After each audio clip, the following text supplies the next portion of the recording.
what is the view of CA Technologies on user authentication? Well, actually, the authentication is defined or shall be defined in the modern era as a strong authentication. And we do it on two levels. The first level is basically everybody is doing it. Strong authentication means at least two factors.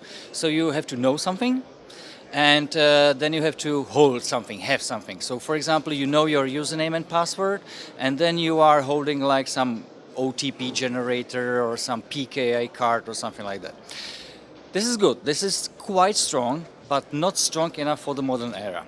So what we do, we also put there, like, we call it a second layer of authentication, which is invisible for the user. It runs on the background, and it's called a risk authentication, which basically is looking to how the user is behaving, what is he really doing, then comparing it with the behavior model, and based on this it decides if the user is really the user who is he telling he is, or if it is some kind of fraudulent attempt. So the answer would be, the simple answer would be, we do it on two levels. On the typical strong authentication level, but we add the risk layer, which is, by the way, which is successfully used in many banking environments for actually detection of fraud on the e-banking channels, for example.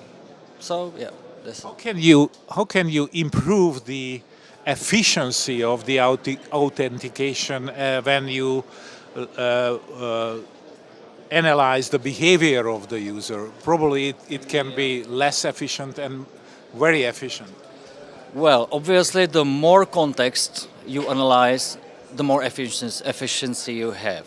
So you can usually, the companies, if they are doing something like this, they start with the device identification. So for example, the computer or the mobile or the tablet you are using to access something. So we can detect what kind of device it is, if the device belongs to you, and if it does, it can be used as a positive identification. But still, it can be stolen, it can be used by fraudsters, so it would not be efficient enough. So in that case, you have to add more context values, like for example, the real behavior of the user behind the device, like the way he types, the way he moves the mouse, the way he is going through the web application, the location he is connecting from. So for example, if I'll be connected in Prague and suddenly in 2 minutes I will be connecting from Budapest, there is just no way how I could manage to get from Prague to Budapest in 5 minutes. So this is actually what we call it a speed or velocity of the user. And there are many factors you can analyze in real time, and based on this you can, with almost 100% certainty, say yes, this is the user or this is not. So the more context you have, the more precise you will be. How about when the accident is there? Do you have any advice to the users or to the operator? What is the outcome of the system then? The system analyzes the connection from the beginning till the end of the session. So even if in the middle of the session somebody tries to break in, like for example a man-in-the-middle attack, then the system should recognize it, because first the device has changed suddenly to the fraudster device, and secondly the behavior has changed. In that case, the notification goes to the, let's say, some fraud analyst or whatever, or even in the, let's say, very sensitive areas, the connection can be terminated immediately, and telling to the user, sorry, we encountered some kind of risky behavior, please call center or whatever, you are not allowed to continue. But this is actually very rare situation. In most cases, it's just a flag, and it maybe just gives you a less opportunities to work with the application. So it just squeezes you a little bit until you actually prove that it's you. What we usually do, and it's not only our solution, but I know about a few others, that basically we call it a step-up authentication. So the user uses his username and password for the beginning and goes in. We calculate the risk. If the risk is low, no problem. You don't need any OTP, no PKI, just username and password. because we look to your behavior. And once something is changed, the behavior is changed, the machine is changed, we can ask you, hey user, please, now the risk is higher for some reason, please re-authenticate with something stronger. We are sending you SMS with OTP. And until you do not put it in, we do not let you continue. So this is like a leveling approach. So the more risky things you are doing, we will ask you for stronger and stronger authentication. But not from the beginning, which is simple. We haven't mentioned something which is very important in these systems, the machine learning capability.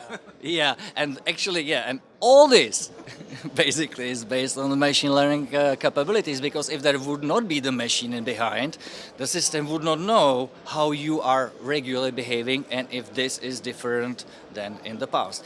So yes, so from the first moment the user logs into some application, the model, the behavior model starts to learn. So it learns from a second, third, fifth, second authentication, he's learning.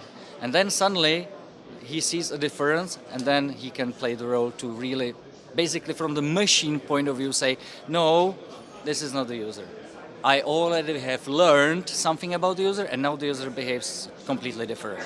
You have a special solution at CA, or it's a general machine learning methodology? Well, the general methodology exists. It's quite defined, but every vendor is then obviously somehow putting his own knowledge into it. So we have the basic model, which is quite common, but the difference between our model and the other models is that we also cover the model by rules. So it's not only the behavior, but also the rules on top of the behavior, because sometimes you need to somehow change the output of the model based on other criteria. So, for example, you are a user and suddenly go to your vacation, but you have never been authenticating from that location, I don't know, Ghana or something like that, some Africa. So what we can say, the typical behavior model would say, no, never, because David was never in Ghana, we will not authenticate him, sorry. But it's you need to get into the system to do some work. So what you can do, you can use a rule on top of it saying, okay, but if the database of vacations says that David actually is on vacation and he is in Ghana, then no matter what the model says, this is correct. He can log in from Ghana during these 2 weeks. This is like an exception, for example. So you can use the model, but the model plays only like a divisor role. And then the rules around give the final answer based on maybe some other context. So this is it.